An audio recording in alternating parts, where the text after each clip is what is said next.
கிறிஸ்துவுக்குள்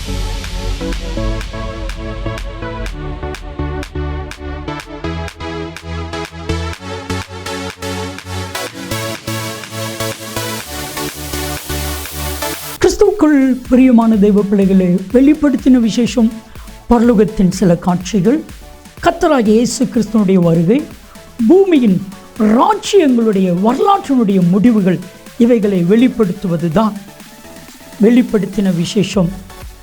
இதனுடைய ஆசிரியர் அப்போஸ்தலனாகிய யோவான் பத்மத்துவில் சிறை கைதியாக இருக்கும் பொழுது கிரேக்க மொழியிலே எழுதப்பட்டது.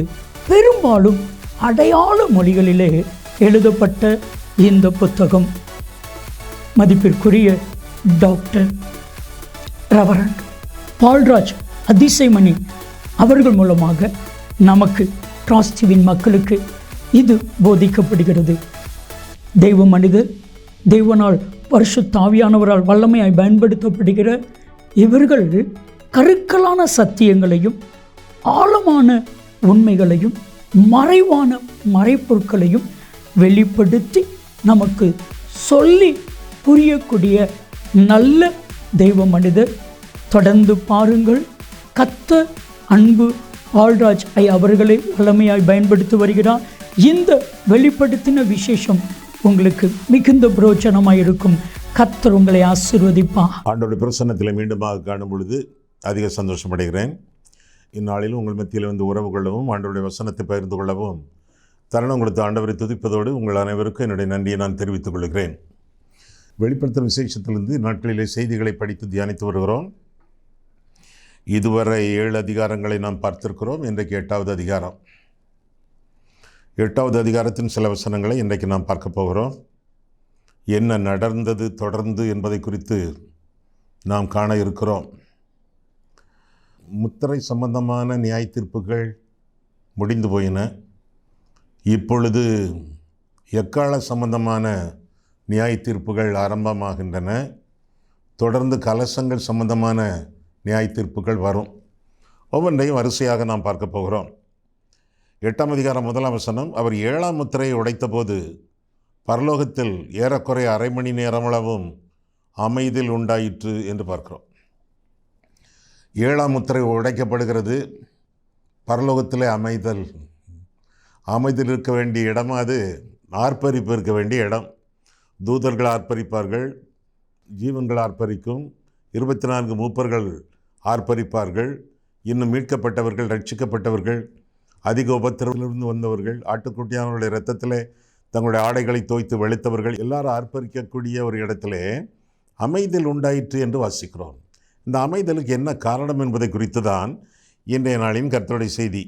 மீண்டும் அந்த 8ஆம் அதிகாரம் 1ஆம் வசனம், அவர் 7ஆம் முத்திரையை உடைத்த போது பரலோகத்தில் ஏறக்குறைய அரை மணி நேரமளவும் அமைதல் உண்டாயிற்று. ரொம்ப அமைதி. அதற்கு என்ன அர்த்தம்? ஆண்டவரை பொறுத்தளவில் என்ன அர்த்தம்? அங்கே உள்ள ஆத்மாக்களை பொறுத்தளவில் என்ன அர்த்தம்? அங்கே உள்ள தூதர்களின் மத்தியில் என்ன அர்த்தம்?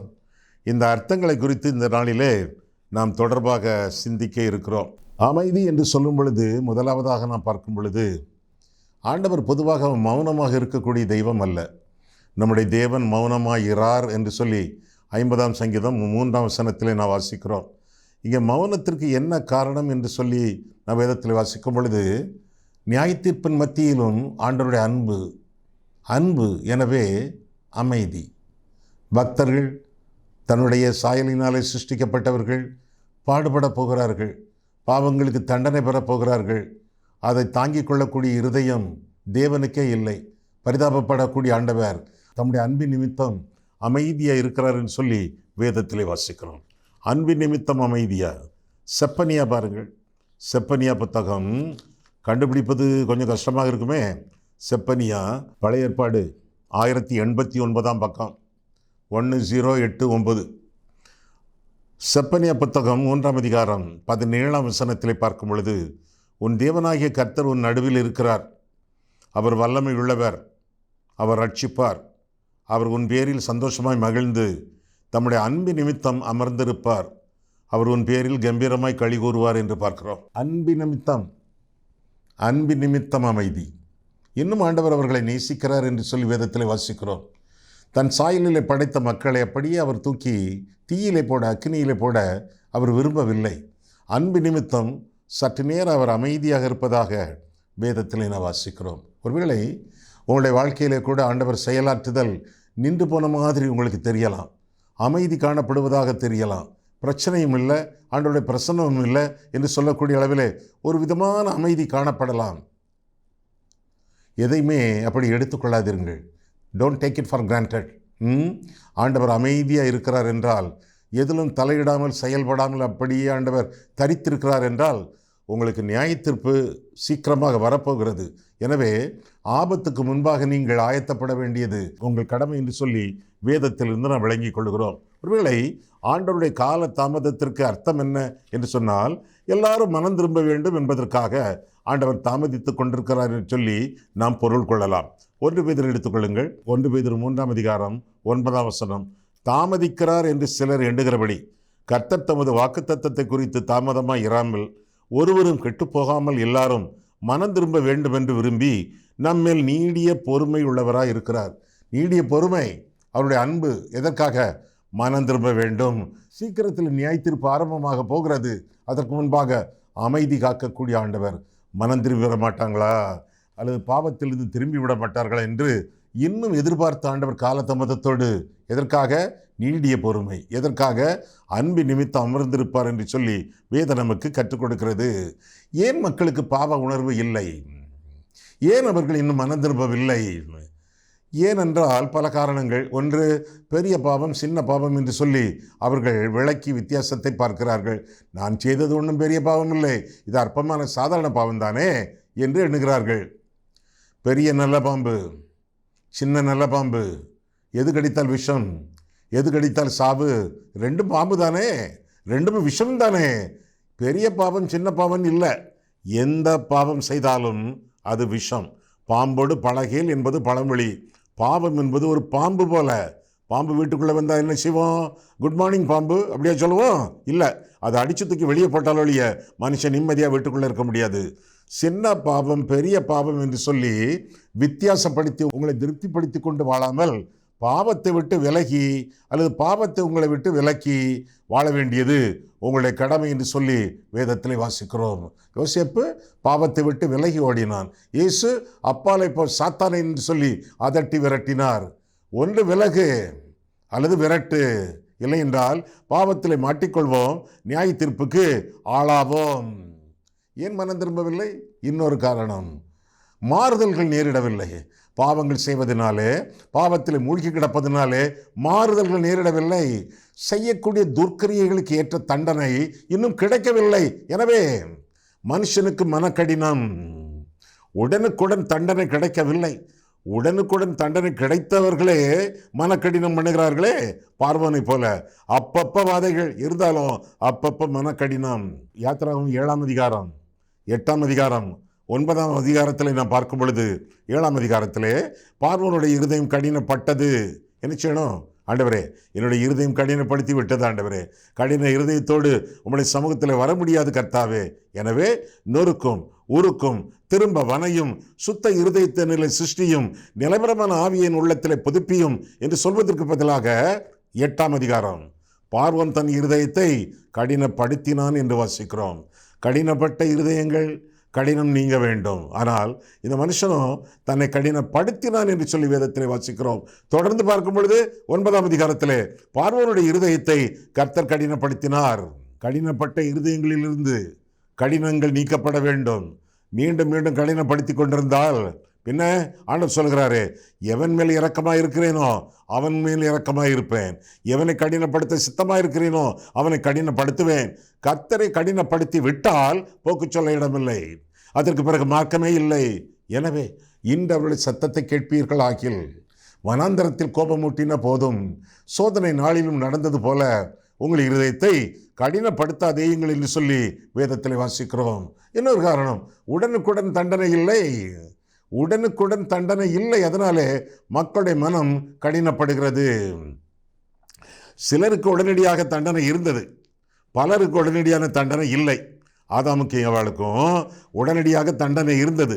இந்த கனியை புசிக்காதே புசித்தார்கள். உடனடி தண்டனை என்ன? ஏதேன் தோட்டத்தை விட்டு அகற்றப்பட்டார்கள். கடவுளுக்கு மனுஷனுக்கிடையே சுடரொளி பட்டயம். எனவே அவர்கள் மனம் திரும்புவதற்கு ஏதுவாக காணப்பட்டது. நிறைய வருஷங்கள் உயிரோடு இருந்தார்களே. இன்னும் அனனியா சப்பீராள் பாவங்கள் செய்தார்கள், உடனடி தண்டனைகள் அவர்களுக்கு காத்திருந்தன என்று சொல்லி வேதத்தில் வாசிக்கிறோம். இப்படி சிலருக்கு பாவங்களுக்கு ஏற்ப தண்டனைகள் உடனுக்குடன் உண்டாகாததினாலே அவர்கள் இருதயத்தை கடினப்படுத்தி வாழ்ந்து கொண்டிருக்கிறார்கள். உடனடி தண்டனை நமக்கு எதற்கு? பாவம் செய்யாமல் இருந்தாலே போதுமே. எதை விதைக்கிறோமோ அதை அறுப்போம், எவ்வளவு விதைக்கிறோமோ அதற்கு ஏற்ப அறுப்போமே. எனவே விதைப்பதிலே, தீய காரியங்கள் செய்வதிலே ஜாக்கிரதையோடு நாம் ஜீவிக்க வேண்டியது நம்முடைய கடமையாகும். பின்னும் சிலர் பாவம் செய்தால் அவற்றை குறித்த விளைவுகள் தெரியவில்லை. என்னென்ன நடக்கும் என்ற விளைவுகள் தெரியாமல் அல்லது தெரிய விரும்பாமல் வாழ்ந்து கொண்டிருக்கிறார்கள். ஒரு விஷயம் நமக்கு சொல்லப்படவில்லை. நம்முடைய சபைகளிலே, அநேக சபைகளிலே ஒரு விஷயம் நமக்கு சொல்லப்படவில்லை. என்ன தெரியுமா? பாவத்திலிருந்து மனம் திரும்பிய பிறகும் அன்றொரு நாள் செய்த பாவம், மன்னிக்கப்பட்ட பாவம், அந்த பாவங்களுக்கு தண்டனை உண்டு, விளைவுகள் உண்டு, பலாபலன்கள் உண்டு, ரெபகேஷன்ஸ் உண்டு என்று சொல்லப்படவில்லை. அப்படின்னா மனம் திரும்புதல் இருக்கும், மனக்கடினம் நீங்கும், கர்த்தருக்கு பயப்படக்கூடிய பயம் உண்டாகும், உடனுக்குடன் தண்டனை உண்டு, விளைவுகள் உண்டு என்று சொல்லி சொல்லப்படவில்லை நமக்கும். ஆதாமும் ஏவாளும் பாவம் செய்தார்கள். அப்போ ஆண்டவர் அந்த பாவத்தை மன்னித்தார். தோலாடைகளை உண்டு பண்ணி அவர்கள் நிர்வாணம் மூடத்தக்கதாக அவற்றை அவர்களுக்கு தரிப்பித்தார். அதற்கு பிறகு ஏதேன் தோட்டத்தில் நிம்மதியாக இருக்க முடிந்ததா? விளைவுகள் தொடர்ந்தன. எப்படி? நிலம் சபிக்கப்பட்டது, முள்ளுங்குறுக்கும் முளைத்தன, பிரசவ வேதனை பெருகியது, ஆபேல் படுகொலை செய்யப்பட்டான், காயின் தலைமறைவானான். பாவங்கள் மன்னிக்கப்பட்டவர்களா? ஆமா. விளைவுகள்? ஆமா. பாவங்கள் மன்னிக்கப்பட்ட பிறகும் விளைவுகள் தொடரும். The consequences will follow, the repercussions will follow. எனவே பாவத்திற்கு ஒதுங்கி அல்லது பாவத்தை ஒதுக்கி வாழ வேண்டியது நம்முடைய கடமை. தாவீது பாவம் பண்ணினானே, பாவரிக்க பாடலாக 51ஆம் சங்கீதத்தை சமர்ப்பித்தானே, இரட்சணியத்தின் சந்தோஷத்தை திரும்பவும் தாரு என்று கேட்டானே, அந்த சந்தோஷமெல்லாம் அவனுக்கு கொடுக்கப்பட்டது. அதற்கு பிறகு விளைவுகள் தொடர்ந்தன. எதையெல்லாம் ஒளிப்படத்தில் செய்தானோ அதையெல்லாம் பட்டப்பகலில் செய்தார்கள் பிள்ளைகள். பட்டயம் அவன் வீட்டை விட்டு விலகாதிருந்தது என்று சொல்லி வேதத்தில் நான் வாசிக்கிறோம். ஒரு நாயை போல வனாந்தரத்தில் விரட்டப்பட்டான், குகைகளிலும் வனாந்தரங்களிலும் அவன் தங்கினான் என்று சொல்லி வேதத்தில் வாசிக்கிறோம். விளைவுகள் தொடர்ந்தன. என்ன பாவம் செய்தாலும் மன்னிப்பு உண்டு. எதற்கு? பரலோகத்திற்கு போகத்தக்கதாக. அதே வேளைகளிலே தண்டனைகளும் உண்டு, சிக்ஷைகளும் உண்டு. நாம் உலகத்தாரோடு நியாயந்திருக்கப்படாதபடிக்கு இந்த உலகத்திலேயே சிக்ஷிக்கப்படுகிறோம். நாம் யாரு? விசுவாசிகள். நீங்க, நான். உலகத்தாரோடு நியாயந்திருக்கப்படாதபடிக்கு இந்த உலகத்திலேயே சிக்ஷிக்கப்படுகிறோம். 1 கொரிந்தியர் 11:32. எனவே பாவம் செய்ய பயந்து வாழ வேண்டியது நம்முடைய கடமை என்று சொல்லி வேதத்திலிருந்து தெளிவாக விளங்கிக் கொள்கிறோம். ஆக சில வசனங்களை நாம் பார்க்கும் பொழுது இங்கே ஆண்டவருடைய அமைதிக்கு என்னென்ன காரணம் என்று சொல்லி நாம் பார்க்கும் பொழுது முதலாவதாக நாம் காண்கிறது என்ன? ஆண்டவருடைய அன்பு என்று பார்க்கிறோம். இரண்டாவதாக ஆண்டவருடைய அமைதிக்கு என்ன காரணம் என்று சொல்லும் பொழுது ஆண்டவருடைய வேலை. என் வேலை இன்னும் வரவில்லை என்று சொன்னாரே ஆண்டவர். மரியாளை பார்த்தது போல ஆண்டவருடைய வேளையிலே ஆண்டவர் எழும்புவார். ஒன்று எழும்பி பிரகாசிப்பார், அல்லது எழும்பி என்னென்ன பாவங்கள் உண்டோ அதற்கு எல்லா விதமான பரிகாரங்களை அல்லது தண்டனைகளை அருளி செய்வார் என்று சொல்லி வேதம் நமக்கு கற்றுக் கொடுக்கிறது. ஒன்று பரிகாரங்கள், உதவிகள், நன்மைகள். ஆண்டவர் விழித்து கொண்ட பிறகு உதவி செய்ய வல்லவராக இருக்கிறார். மத்தேயு 15ஆம் அதிகாரம் நீங்கள் வாசித்திருப்பீர்களே. மத்தேயு 15 எடுத்துக்கொள்ளுங்கள். மத்தேயு 15 22ஆம் வசனம் முதல். அப்பொழுது அந்த திசைகளில் குடியிருக்கிற கானானிய ஸ்திரீ ஒருத்தி அவரிடத்தில் வந்து, கானானிய ஸ்திரீ, யூத ஸ்திரீ அல்ல, இஸ்ரவேலள் அல்ல, கானானிய ஸ்திரீ, புறஜாதி, விக்கிரகங்களை வணங்கக்கூடியவள் கானானிய ஸ்திரீ அவரிடத்தில் வந்து, ஆண்டவரே, தாவீதின் குமாரனே எனக்கு இறங்கும். தாவீதின் குமாரன் என்ன அர்த்தம்? கிருபைன்னு அர்த்தம். கடந்த தடவை நாம் சந்தித்த பொழுது நாம் சிந்தித்தோம். எப்படி? தாவீதுக்கு 9 மனைவிகள், 700 மறுமனையாட்டிகள் இருப்பினும் இயேசு தான் தாவீதின் குமாரன் என்று அழைக்கப்படுவதற்கு வெட்கப்படவில்லை. காரணம் கிருபை. அந்த கிருபையை முன்னிட்டு அவள் ஜெபிப்பதாக பார்க்கிறோம். ஆண்டவரே, தாவீதின் குமாரனே, எனக்கு இரங்கும், என் மகள் பிசாசினால் கொடிய வேதனைப்படுகிறாள் என்று சொல்லி கூப்பிட்டாள். ஆண்டவர் அமைதி. அடுத்த வசனம் பாருங்க. அவளுக்கு பிரதித்திரமாக அவர் ஒரு வார்த்தையும் சொல்லவில்லை. சொல்லி இருக்கணுமே, சொல்லவில்லை. தொடர்ந்து அவர் ஒரு வார்த்தை சொல்லவில்லை. அப்பொழுது அவருடைய சீஷர்கள் வந்து, இவள் நம்மை பின்தொடர்ந்து கூப்பிடுகிறாளே, இவள் அனுப்பிவிடும் என்று அவரை வேண்டிக் கொண்டார்கள். அதற்கவர், காணாமற் போன ஆடுகளாகிய இஸ்ரவேல் வீட்டாரிடத்திற்கு அனுப்பப்பட்டேனே என்று மற்றபடி அல்ல என்றார். வாயை திறந்துட்டார். சாதகமான பதில் அவர் சொல்லவில்லை. அதுவும் ஒரு அமைதிதான். அடுத்தாற் போல 25ஆம் வசனம். அவள் வந்து, ஆண்டவரே, எனக்கு உதவி செய்யும் என்று அவரை பணிந்து கொண்டாள். மீண்டும் மீண்டும் நெருங்கி கொண்டே இருக்கா. அவருடைய அமைதி, அவருடைய அசட்டை, அதை பற்றி பொருட்படுத்தாமல் ஆண்டவருடைய இரக்கத்திற்காக, கிருபைக்காக வேண்டி நிற்பதாக வேதத்தில் என்ன வாசிக்கிறோம்? ஒரு இன்சல்ட் பாருங்க, ஒரு அவமானத்தை பாருங்க. 26. அவர் அவளை நோக்கி, பிள்ளைகளின் அப்பத்தை எடுத்து, பிள்ளைகள்னா இஸ்ரவேல் ஜனங்கள், நாய்க்குட்டிகளுக்கு போடுகிறது. நாய்க்குட்டிகள்னா கானானியர்கள், புறஜாதிகள். என்ன வார்த்தை, நிப்பாளாயினுமே பாருங்க. அவர் அவளை நோக்கி, பிள்ளைகளின் அப்பத்தை எடுத்து நாய்க்குட்டிகளுக்கு போடுகிறது நல்லதல்ல என்றார். இனி இடத்தை காலி பண்ண வேண்டியதானே? அடுத்த வசனம் பாருங்க. அதற்கு அவள், மெய்தான் ஆண்டவரே, மெய்தான் ஆண்டவரே, ஆகிலும் நாய்க்குட்டிகள் தங்கள் எஜமான்களின் மேஜையிலிருந்து விழும் துணிக்கைகளை தின்னுமே என்றார். ஆண்டவரே, உங்க மேஜையிலிருந்து ஏதாவது விழுந்தா அதை பொறுக்கிக்கின்ற ஆண்டவரே என்று சொல்லி தன்னை தாழ்த்துவதாக பார்க்கிறோம். அவளுடைய விசுவாசம் எத்தகையது? அரைகுறை விசுவாசமா, அற்ப விசுவாசமா, அமர்ந்திராத விசுவாசமா, உடனே இடத்தை காலி பண்ணக்கூடிய விசுவாசமா? எப்படி தொடர்ந்து நிற்கிறாளா? காலதாமதம், அமைதி, அமைதிக்கு மேல் அமைதி, ஒரு வகையில் அவமானமும் கூட. நடந்தது என்ன? அடுத்த வசனம் 28. இயேசு அவளுக்கு பிரதித்திரமாக, ஸ்திரீயே, உன் விசுவாசம் பெரிது, நீ விரும்புகிறபடி உனக்கு ஆக கடவது என்றார். அந்நேரமே அவள் மகள் ஆரோக்கியமானாள் என்று சொல்லி வேதத்தில் வாசிக்கிறோம். ஆண்டவருடைய அமைதி. அதற்கு என்ன காரணம்? அன்பு. இரண்டாவதாக அக்கறை என்று சொல்லி கூட வேதத்தில் வாசிக்கிறோம். அதற்கடுத்தாற் போல நியாய தீர்ப்பு, அதற்கடுத்தாற் போல ஆக்கினை தீர்ப்பு. அன்பு, அக்கறை எப்பொழுதுமே அல்ல, தொடர்ந்து ஆக்கினை தீர்ப்பு. ஆண்டவருடைய அமைதி, அமைதி நேரம் அரை மணி நேரம் முடித்த பிறகு ஆக்கினை தீர்ப்பு தொடர்வதாக, மற்ற தண்டனைகள் தொடர்வதாக வேதத்தில் என்ன வாசிக்கிறோம்? ஆண்டவர் அமைதியாகிவிட்டார் என்றால் இனி பேசுவதற்கு இடமில்லை, பேசி பிரயோஜனம் இல்லை என்று அர்த்தம். எத்தனையோ கேள்விகள் கேட்டான் அண்ணா பிரதான ஆசாரியன், அவர் மாறுத்தரம் ஒன்றும் சொல்லவில்லையே. பிலாத்து கேள்விக்கு மேலே கேள்வி கேட்டான். ஒவ்வொரு கேள்விக்கும் ஆண்டவர் பதில் சொல்லிக்கொண்டே இருந்தார். ஏறக்குறைய 5 முறை பிலாத்து அறிக்கை செய்தான், இந்த மனுஷனிடத்துல நான் ஒரு குற்றத்தையும் காணவில்லை அப்படின்னு நான் விட்டுற வேண்டியதானே, விடுதலை பண்ணிவிட வேண்டியதானே. திரும்ப திரும்ப இழுத்து இழுத்து போராடி எப்படியாவது அவரை வம்பிலை மாட்டி வைத்து விட வேண்டும் என்று பார்க்கிறான். கடைசியில கேட்டான் பிலாத்து, ஆமா நீ யூதருடைய ராஜாவா? ஆண்டவர் சொன்னார், நீராக சொல்லுகிறீரா, மற்றவர்கள் இதை சொன்னார்களா அப்படின்னு ஆண்டவர் கேட்கிறார். பதிலில்லை இதற்கு. மீண்டும் கேட்கிறான், ஆமா சத்தியமாவது என்ன என்று கேட்கிறான். ஒரு பதிலும் சொல்லவில்லை. இந்த ஆள் கேள்விக்கு மேல் கேள்வி கேட்டுக்கொண்டே இருப்பான். கேட்ட கேள்விகளுக்கு பதில் சொல்லி பார்த்தாச்சு. இருப்பினும் என்னுடைய பதில்களுக்கு, என்னுடைய நோக்கங்களுக்கு, என்னுடைய சித்தத்திற்கு அவன் செவி கொடுக்கவில்லை. தன்னுடைய இருதயத்தை கடினப்படுத்தி கொண்டே இருக்கிறான். தான் கேள்வி கேட்பதில் வல்லவன் என்று எண்ணுகிறானே ஒழிய அவன் நல்லவனாக மாற அவனுக்கு இஷ்டமில்லை, மனம் திரும்ப இஷ்டமில்லை. ஆண்டவர் அமைதியாகிவிட்டார் என்று சொல்லி வேதத்தில் வாசிக்கிறோம். 2 கள்ளர்கள், ஒருவனிடத்தில் ஆண்டவர் பேசினார், அடுத்தவனிடத்தில் ஆண்டவர் பேசவே இல்லையே. மனம் திரும்பாதவனிடத்தில் ஆண்டவர் பேசவே இல்லையே. அமைதி. அவன் கேட்டான், நீ கிறிஸ்துவானால் உன்னையும் எங்களையும் ரட்சித்துக்கொள். என்ன அர்த்தம்? நீ ரட்சிக்கப்பட வேண்டும், நான் ரட்சிக்கப்பட வேண்டும், இந்த பயலும் ரட்சிக்கப்பட வேண்டும். நீ கிறிஸ்துவானால் உன்னையும் எங்களையும் ரட்சித்துக்கொள். என்ன சொன்னார் ஆண்டவர்? ஒன்றுமே சொல்லவில்லையே. அந்த ஆளிடத்துல பேசவில்லை. அமைதி. ஏன்னா அந்த ஆளுக்கு ரட்சிப்புன்னா என்ன அர்த்தம்?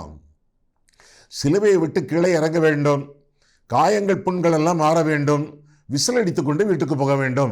இதுதான் அவனுக்கு ரட்சிப்பு. அந்த ஆள்கிட்ட ஆண்டவர் பேசவே இல்லையே. பேசல, ஆக்கினை தீர்ப்பு.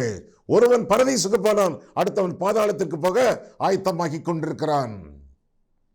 முதலாவதாக ஆண்டவருடைய அமைதி என்று சொல்லும் பொழுது அதில் அன்பு இருக்கும், இரண்டாவதாக அக்கறை இருக்கும், மூன்றாவதாக ஆக்கினை தீர்ப்பு இருக்கும்.